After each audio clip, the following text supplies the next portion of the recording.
Hey guys! So it's time once again for a Kellerman vlog. If you don't know what these are, I reread the murder mysteries by author Jonathan Kellerman, and I talk about them. Certain things I like, don't like, things that bother me, things I would ask the author given the chance, things I hope to see in the future parts of the series. And my goal is to discuss them with other people that are invested in these books as well, and that could be you. So next up we have True Detectives, which is the first book in a new series featuring Detective Moses Reed, who we met a few books back, and former detective, current private investigator Aaron Fox, who we also met a few books back. Moses features pretty prominently in the books since he's introduced. Aaron comes and goes, and I'm sure, as I'll talk about, I hope that we have more with those two together and more focusing on them and so forth.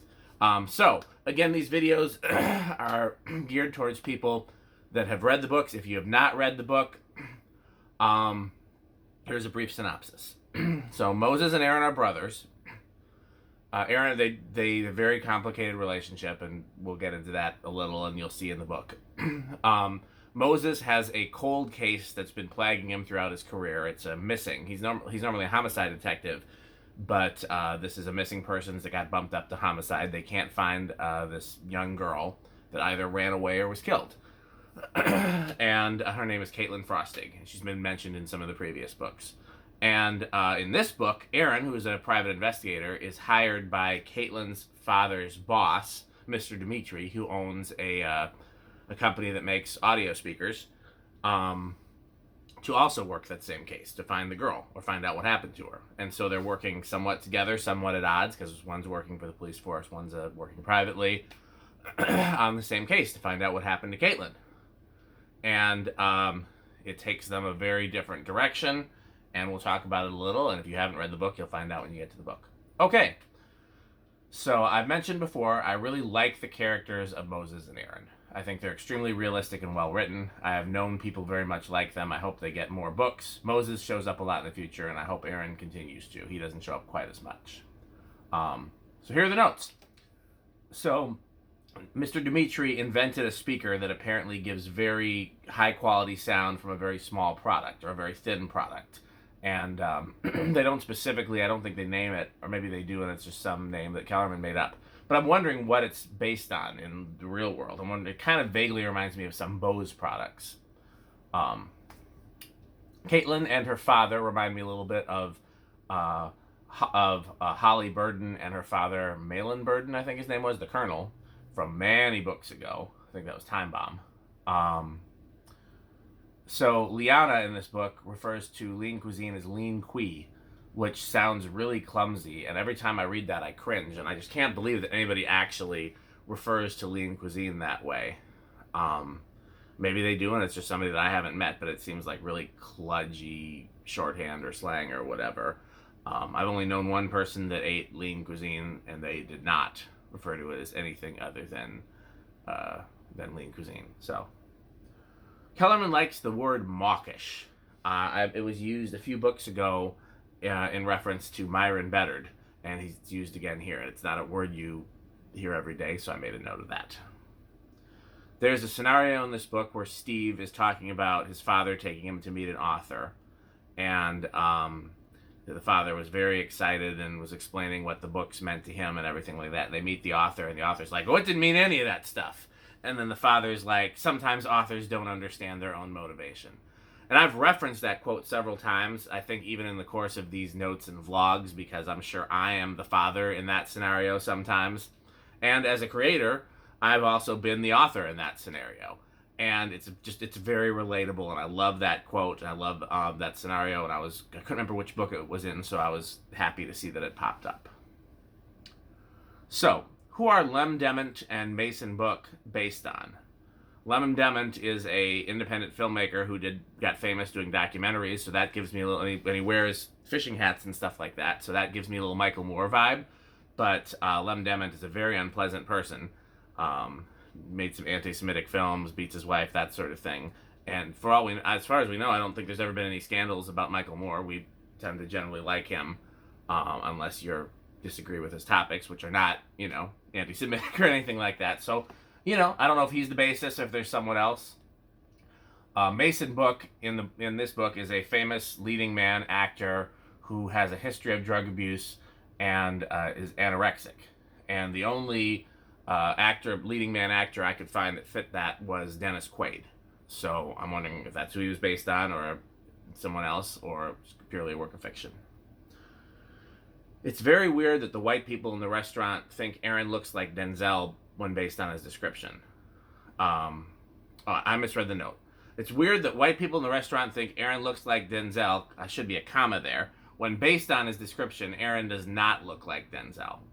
I mean, so Aaron's sitting down to lunch with another woman who works in the entertainment industry, and she calls him Denzel, and everybody in the restaurant is like, "Is that Denzel? Is that really him?" But when Kellerman has described him in previous books and possibly even this book, he doesn't seem to share really any features with Denzel other than being black. But Aaron is biracial, so theoretically, he wouldn't. Yeah, so that confused me. Like, I think just as the assumption that white people think all black and biracial people look the same, which is often the case. So maybe that is the assumption, but that kind of threw me off. I wonder what Aaron's Greek burger tastes like. I love Greek diners. I referenced the Saturday Night Live sketch Cheeseburger, with the fictional Olympia diner, which was based on a real place, I think in Chicago. But around here in the Midwest, there's tons of Greek diners that serve up relatively good, relatively quick, relatively cheap food, often 24/7. And most of them make a pretty decent burger. I do feel like I've been to a Greek diner and had a burger with some seasonings that weren't conventional. And I'm trying to place where that was so I can try it again and see if that's what Aaron's burger. So in the book, Mr. Dmitri meets him at a hamburger stand, Greek stand that sells Greek food and hamburgers, and Aaron has a burger and it tastes like, I think he references cumin. And he doesn't like it. And so, I'm very curious as to, I need to find a Greek restaurant. I need to start trying burgers at Greek restaurants until I can figure out what that's referencing. I like Liana and Steve as a couple, and I like Aaron and Mary as a couple. And I don't really care for Liana and Aaron as a couple. I think Liana is too good for Aaron. I hope those relationships get fleshed out in future books. So what did Dimitri's bill end up being? Aaron did an incredible amount of workable hours and then contracting out to other people. I mean, this had to be tens of thousands of dollars for this case. And he ends up going on what was mostly a huge wild goose chase, but it's still billable hours.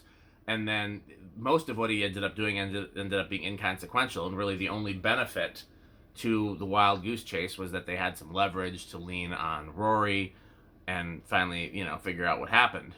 But I wonder, I just can't believe that if I were Dmitri that I'd just be receiving this bill for, this had to be huge, and be like, great, paid, but maybe he did. I mean, from what we know from him in the book, he tends to be wise, generous, and rich, so maybe that's the case. Okay, those are my only notes for that book. Next up is Evidence, which I think of as the eco-terrorism book, which we'll get into, obviously. We're solidly into a new category now. I think once... I still got to flesh out these categories, because I've talked about the golden era, I've talked about the post-golden era, when the new chief shows up. I think maybe that the current category is defined by when Moses shows up. I think that might be more of a, which would be the Marsh book. So maybe that's where we draw the line into the next category, is with the Marsh book, which I'm trying to think. Marsh's book was like the second weird book. Let me see if I have notes on that.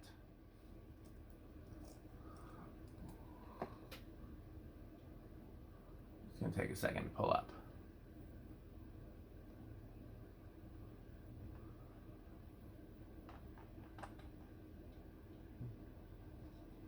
I think I have Compulsion as the first weird book.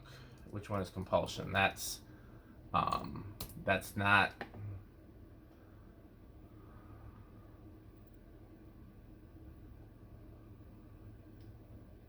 Yeah, Compulsion...